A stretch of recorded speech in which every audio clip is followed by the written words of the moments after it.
warahmatullahi wabarakatuh. Waalaikumsalam warahmatullahi wabarakatuh. Apa kabar semuanya? Baik. Alhamdulillah ya, mudah-mudahan kita selalu dalam keadaan sehat walafiat serta senantiasa dalam lindungan Allah Subhanahu wa taala. Amin ya rabbal alamin. Berjumpa lagi bersama Bapak dalam pembelajaran PAI Pendidikan Agama Islam dan Budi Pekerti. Materi sholat kewajibanku, masih melanjutkan materi yang minggu kemarin ya. Bagaimana hari ini? Siap untuk belajar? Siap. Semangat? Semangat. Coba tepuk semangat.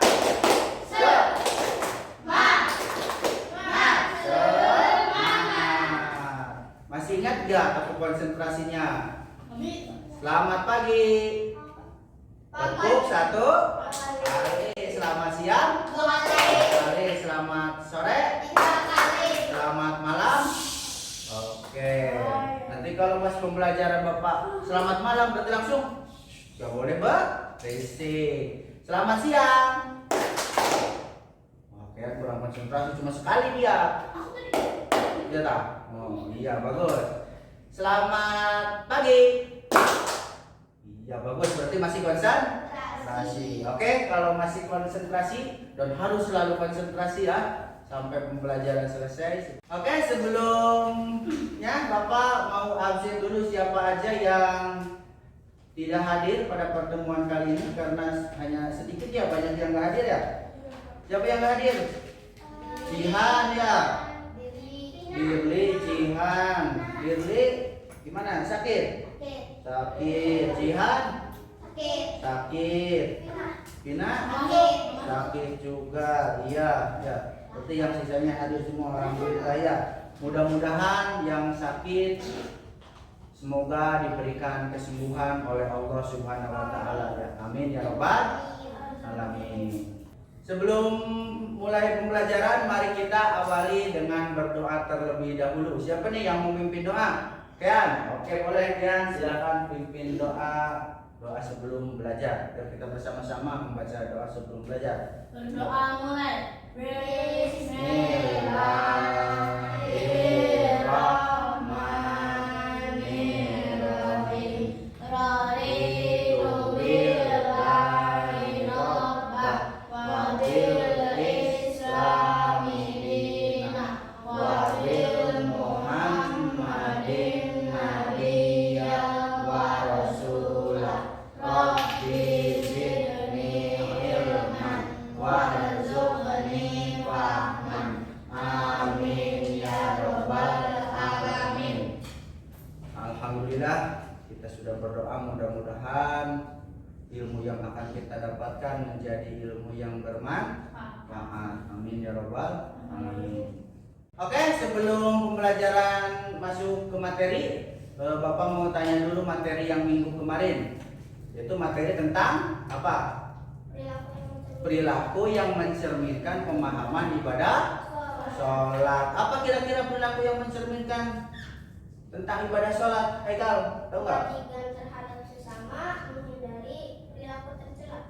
Kebajikan terhadap sesama, dan yang kedua bisa menghindari perbuatan tercela. Itu adalah pemahaman dari materi minggu kemarin. Jadi sholat itu dapat menghindarkan kita dari perbuatan tercela atau amar ma'ruf nahi mungkar. Jadi kita harus rajin-rajin sholat. Itu manfaat sholat. Kalau kita sudah sholatnya betul, sholatnya rajin, jangan pernah ditinggalkan, insya Allah kita bisa menghindari perbuatan tercela serta kebajikan atau kebaikan terhadap sesama juga kita akan lebih baik ya, atau lingkup sosialnya. Nah itu materi yang minggu kemarin. Nah untuk minggu ini kita akan belajar tentang makna bacaan sholat ya. Adapun tujuan pembelajaran pada materi kali ini yaitu yang pertama, kita baca bersama-sama ya. Setelah mengikuti pembelajaran melalui model DBL, maka kalian diharapkan mampu yang pertama menelaah makna bacaan sholat dengan baik dan benar. Yang keduanya menggabungkan penggalan bacaan sholat dan gerakan sholatnya dengan tepat. Nah, yang ketiga, mendemonstrasikan kemampuan gerakan bacaan sholat dengan baik dan benar. Dan yang terakhir, menunjukkan hafalan bacaan sholat dengan baik dan benar. Nah, ini adalah tujuan pembelajaran kita kali ini yang diharapkan mampu dicapai oleh kalian semua, ya. Paham? Nah, sebelumnya pada materi kali ini kita akan melaksanakan dengan metode atau model DBL, diferensiasi based learning, atau model peminatan. Nanti kalian akan mengkaji atau menelaah dan membuat resume dari bacaan materi yang nanti Bapak share. Ada yang udah di grup WhatsApp dan nanti ada yang di sini juga. Silahkan ditelaah dan dibuat resumenya, ya. Nah, itu model pembelajaran yang hendak kita gunakan. Nanti juga akan dibagi kelompok seperti biasa, ya, dalam pembelajarannya. Dan untuk penilaiannya kita menggunakan dua model penilaian. Yang pertama penilaian langsung dan yang kedua penilaian secara tidak langsung. Artinya penilaian langsung itu ketika kalian sedang berlangsung dalam pembelajaran. Nanti silahkan yang ada yang bertanya tanya, yang lebih aktif bertanya nilainya mungkin akan lebih tinggi, poinnya lebih besar, ya. Jadi harus lebih aktif dalam bertanya. Dan untuk penilaian langsung nanti ada penugasan. Silahkan nanti melalui Google Form, biasa Bapak share di grup, dan bisa dikerjakan di rumah. Itu untuk penilaian tidak langsung. Nah, itu model pembelajaran dan penilaian untuk materi kali ini, ya. Oke, sekarang kita akan melakukan pembagian kelompok, ya. Karena ini kelompoknya kita yang masuk hanya sedikit, jadi langsung saja bagi bapak bagi kelompok menjadi dua kelompok saja, ya. Yang pertama kelompok perempuan dan yang kedua kelompok laki. Siap gak Bapak? Oke, setuju? Setuju. Kalau sudah setuju, berarti ini kelompok 1 dan ini kelompok 2, laki-laki kelompok 2, ya. Selanjutnya silakan kalian buka bukunya. Silakan amati buku atau makna bacaan sholat yang dari buku atau dari video, ya. Yang videonya sudah Bapak share di grup WhatsApp, LKS juga boleh, atau dari depan nih, dari layar, dari slide yang di depan, ya. Silakan disimak makna bacaan sholat, ya. Yang mau dari buku silakan dari buku. Yang bawa HP silakan boleh melihat video, melihat HP-nya di video. Videonya sudah Bapak share di grup WhatsApp. Udah? Nah, sekarang silakan baca bukunya, materinya di buku boleh, atau di yang bawa HP silakan buka HP-nya, lihat video di grup WhatsApp, ya.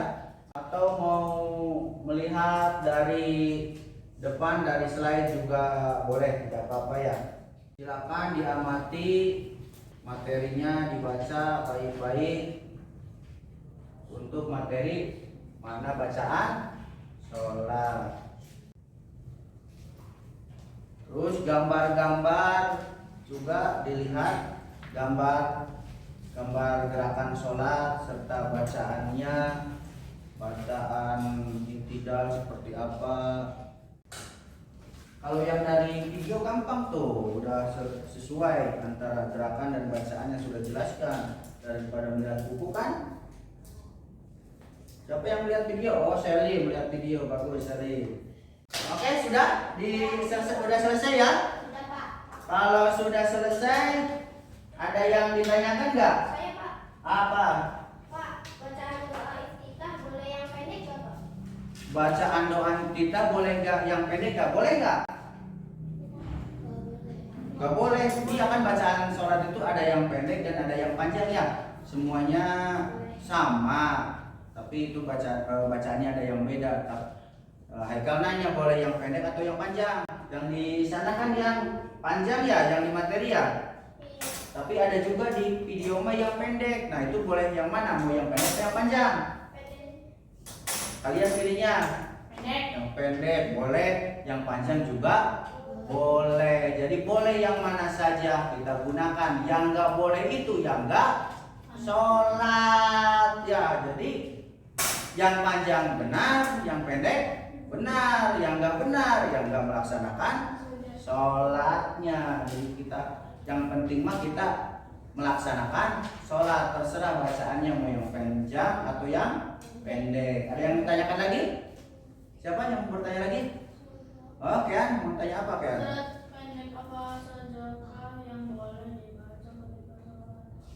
Surat pendek apa sajakah yang boleh dibaca ketika sholat? Surat pendek apa saja yang boleh dibaca ketika sholat?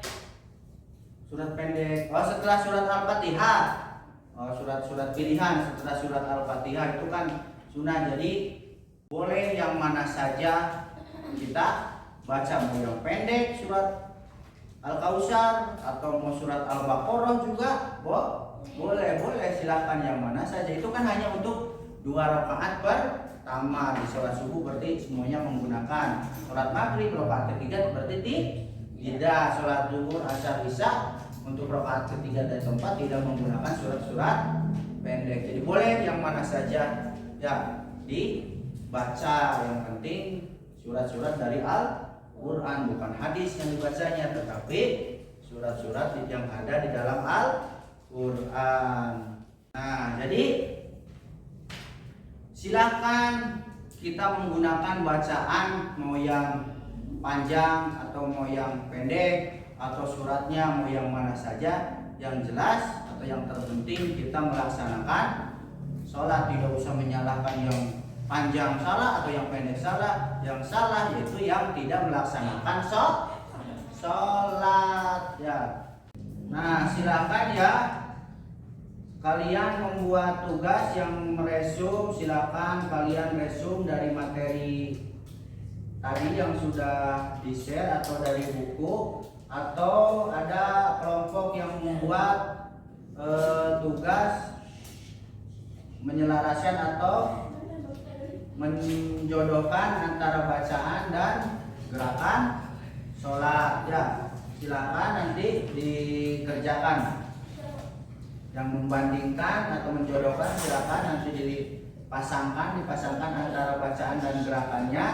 Serta yang meresum silakan membuat resum tentang materi mana bacaan sholat ya, yang materinya yang sudah di-share tadi di grup, atau mau dari buku atau dari depan juga boleh, silakan.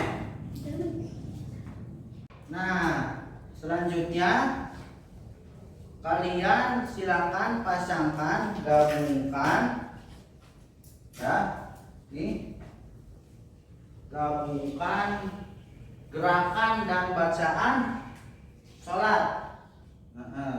Gerakan dan bacaan sholatnya silakan. Ini untuk kelompok 1 ya dipasang, dan ini untuk kelompok 2. Silakan digabungkan antara gerakan dan bacaannya ya. Nah sekarang silakan pasangkan antara gerakan serta bacaannya. Itu lebih memudahkan karena Bapak kasih gambar. Ada gambar niat, berarti niat bacaannya yang mana. Terus takbiratul ihram yang mana. Terus iktidal, tahiyat akhir sampai tahiyat akhir dan salam, sudah ada gambarnya ya. Sayang, guru tercinta, tanpamu apa jadinya aku? Tak bisa baca tulis, mengerti banyak hal. Guruku, terima kasihku. Nyatanya diriku kadang buatku marah, namun segala maaf kau berikan.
menyampaikan hasil dari kerja kelompok tadi. Siapa kelompok 1? Kesya. Boleh Kesya, silakan ke depan untuk menampilkan hasil karya menjodohkan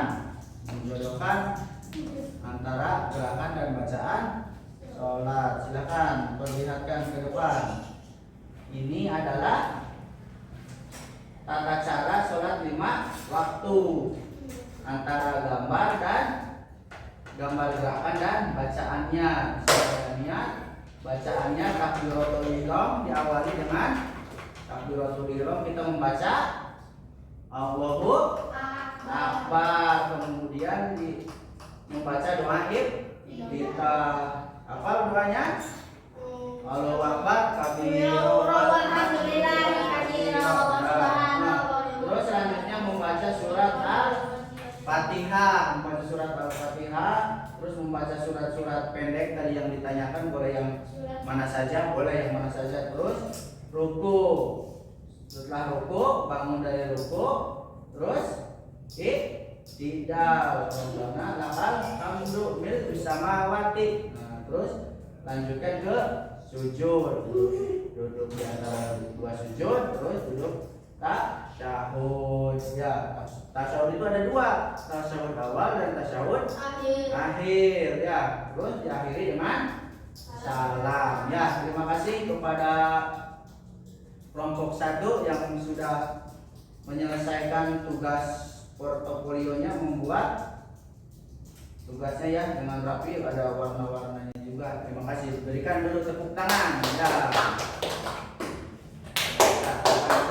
Kumpulkan ke depannya. Oke, sudah selesai. Silakan sekarang dikumpulkan terlebih dahulu tugasnya buat Bapak nilai. Mana? Yang ini silakan ya. Terima kasih. Oke. Itu sudah Bapak nilai tadi ya.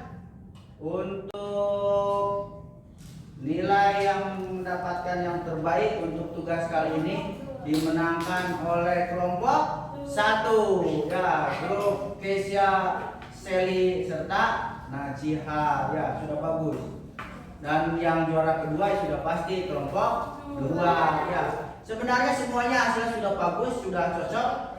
Gerakan tasyahud akhir bacaannya sudah sesuai, gerakan iktidal bacaannya sudah sesuai, terus gerakan sujud bacaannya sudah sesuai, tetapi dilihat dari kerapihan serta ketepatan dalam pemasangan, ketepatan waktu juga nilainya, jadi dimenangkan oleh kelompok 1. Tepuk tangan dulu ya, bagus. Terima kasih sudah mengerjakan dengan baik dan tepat waktu ya. Dan bukan hanya bisa mencocokkan saja, tetapi mudah-mudahan kalian ketika sholat kita bacaannya bisa baik dan benar. Nah, sekarang untuk kesimpulannya dari materi kali ini, kira-kira apa nih kesimpulannya? Siapa yang dapat menyimpulkan? Hafiz, silakan Hafiz simpulkan. Kesimpulannya, dengan memahami makna bacaan sholat secara baik dan benar, maka sholat kita akan menjadi khusyuk. Itu adalah kesimpulan materi kali ini ya. Jadi dengan kita melaksanakan sholat, dengan kita memahami makna bacaan sholat secara baik dan benar, sholat kita akan menjadi lebih khusyuk. Karena kita tahu makna bacaan sholat tersebut. Kalau kita sudah khusyuk kan berarti kita semakin mendekatkan diri kita kepada Allah yang diterima. Itu sholatnya sholat yang khusyuk. Jadi sholat itu jangan terburu-buru. Apalagi bacaannya kan harus baik dan benar dibacanya. Terus hati dan pikiran kita akan lebih konsentrasi, sehingga ibadah sholat kita akan membekas dan berpengaruh terhadap tingkah laku kita. Jadi yang pertama itu khusyuk, yang kedua kita harus konsentrasi dalam melaksanakan sholat. Konsentrasi kemana? Hanya ingat kepada Allah Subhanahu Wa Taala. Karena sholat kan tujuannya mengingat Allah. Buat apa kita sholat kalau pikiran kita ingat ke game terus, Padli main game terus, kalau sholat Allahu Akbar. Aduh, perut lapar ini gimana, pengen makan aja buru-buru. Kita ketika sholat berjamaah kan itu jauh dari kata khusyuk. Nah, tapi kalau kita khusyuk, pikiran kita akan menjadi tenang, kita lebih konsentrasi, lebih dekat kepada Allah. Insya Allah sholat kita akan merubah terhadap tingkah laku kita. Kan minggu kemarin sholat itu mencegah perbuatan keji dan munkar. Kalau kita sholatnya baik, insya Allah dapat menjauhkan kita dari perbuatan keji dan munkar. Jadi kita harus sholat dengan baik dan benar, laksanakan sholat dengan baik dan benar dan penuh dengan kehusyuan. Amalan yang pertama kali ditanya oleh Allah kan bukan harta kita, bukan rupa kita, tetapi sholat kita. Makanya supaya sholat kita diterima, maka sholat kita harus baik dan benar. Perbaiki dulu sholat sebelum memperbaiki segalanya. Kalau kita ingin memperbaiki hidup kita, maka kita harus memperbaiki sholat kita. Nah, baik, barangkali ada yang bertanya untuk materi kali ini? Tidak ada. Alhamdulillah, berarti semuanya sudah paham ya. Nah, yang terpenting mah kita harus melaksanakan sholat. Yang terpenting itu sholat fardu. Kalau kita belum bisa mengerjakan sholat sunnah, berarti kita kerjakan dulu sholat fardunya. Ya, paham? Jangan sekali-kali meninggalkan sholat. Baik, untuk tugas di rumah, silakan kalian akses link yang sudah Bapak share di grup. Nanti laksanakan atau kerjakan di rumah. Biasa batas waktu sampai jam 20.00 atau jam 8 malam. Setelah jam tersebut Bapak akan tutup ya. Baik, untuk materi minggu depan yaitu kita akan belajar tentang kisah keteladanan Nabi Yusuf alaihi salam. Nah, sebelum nanti mulai pembelajaran minggu depan, silakan di rumah kalian baca-baca dulu materi tentang kisah keteladanan Nabi Yusuf alaihi salam. Ya. Baik, pertemuan kita untuk materi kali ini alhamdulillah sudah selesai. Pesan Bapak, ingat jangan pernah sekali-kali untuk meninggalkan sholat ya, karena sholat itu kewajiban untuk kita semua ya, tidak perempuan, tidak laki-laki, tidak anak kecil, atau tidak orang yang sudah tua atau orang yang sudah balik ya. Nah, itu semua kewajiban untuk kita dan itu merupakan amalan yang pertama kali nanti akan dihisab atau ditanya, dan dari sholat juga dapat menentukan karakter seseorang. Kalau kita ingin dicap sebagai anak yang soleh, maka laksanakan sholat 5 waktu ya. Sebelum pembelajaran ditutup, alangkah baiknya mari kita berdoa terlebih dahulu ya. Kita membaca doa setelah belajar dulu ya. Kita bersama-sama membaca doa setelah belajar. Yuk, Bismillahirrahmanirrahim. Allahumma inni istighfiruka ma'alamtani fardudhu ilayya inda hajati wala tansani ya rabbal alamin.